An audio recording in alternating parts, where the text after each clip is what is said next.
Halo Kofren, pada soal ini terdapat 4 unsur dengan nomor atom berurutan yaitu 9X, 10Y, 11Z, dan 19P.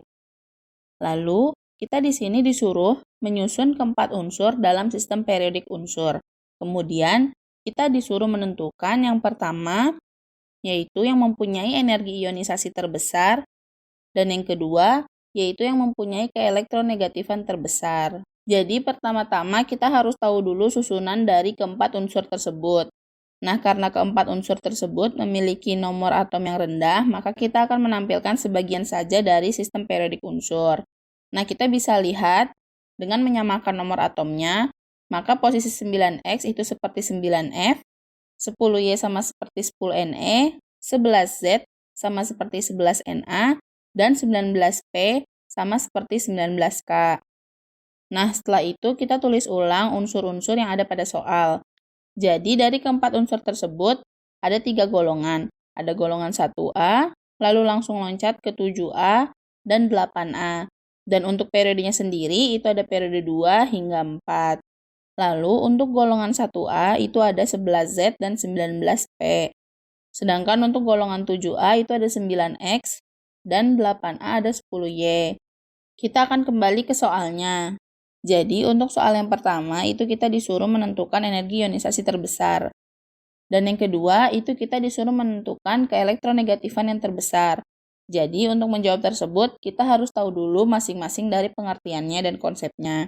Jadi energi ionisasi merupakan energi minimum yang diperlukan oleh atom netral dalam keadaan gas agar dapat melepaskan satu buah elektron pada kulit terluarnya.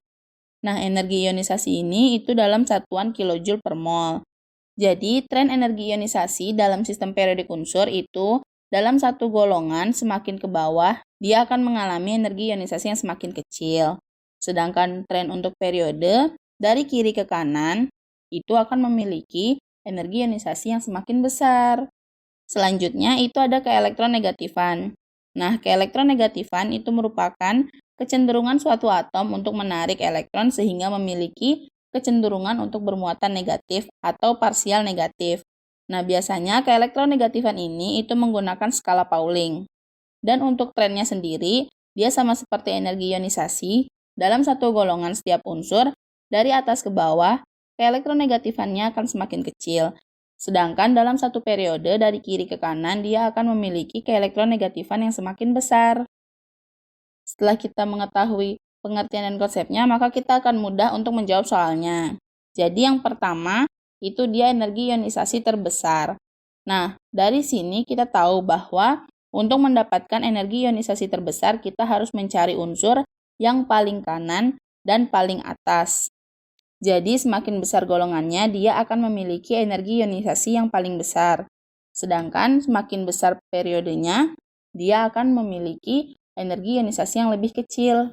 Sehingga kita tahu unsur mana yang berada di posisi paling kanan dan paling atas. Pada posisi tersebut itu ditempati oleh unsur 10Y yang merupakan golongan 8A dan periode 2. Selanjutnya yang B itu memiliki keelektronegatifan yang terbesar. Karena keelektronegatifan ini memiliki tren yang sama dengan energi ionisasi, maka jawabannya itu juga sama. Unsur yang memiliki keelektronegatifan yang terbesar itu unsur yang berada paling kanan dan paling atas. Sehingga jawaban yang B itu juga sama, yaitu ditempati oleh unsur 10Y. Seperti itu. Sudah, sampai jumpa di pertanyaan berikutnya.